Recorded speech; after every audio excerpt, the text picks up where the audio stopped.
Ay kanyang tanan ang niyasap siya nung balak nga nagbuhat sa katulong nga balak. Ang naguluhan kini og nagatakdo nga kasing-kasing.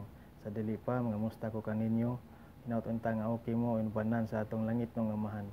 Kini akong balak sa kanunay nagtan-aw kini og kape kay human ako gama dito ko record hinaut-unta nga makauyon mo. Sugod na ta dito pa ta uban atong langit ng amahan. Nagtapok ng milyon nga mga binhi. Wala ko magdahom na ikaw makaila ug nakagusto ta sa usag-usa. Apan nagkabulag lang kasadihang ang Ginoo nagsugo nagbendisyon nalakaw ka mo sulod na sa tagsa-tagsa nga taguangkan sa mga ilahan.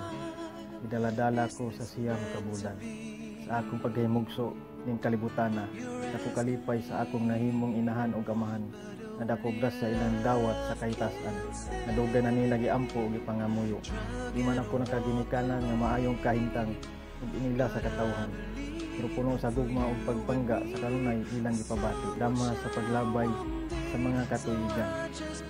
Aksidente nagatago atong dalan ug pagkita nako nimo daw pamilyar ug dugay na kita nagkaila sukad atong higayuna nagkaila ug nagsuod tang duha pagdagan sa mga bulan ug katuigan sa atong pagkaila ipadayag ko ang akong tim-os nga gugma nga nagikan kini sa kinalagman ug kinaibuturan sa akong dughan.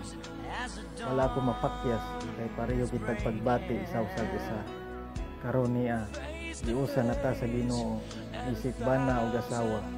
Ikaw diay akong nakaila ug nakagusto tang duha sa wala pa ta mahimugso ning kalibutana. Ug karon nakatagdo nga kasing-kasing natong duha pag-usab. Salamat.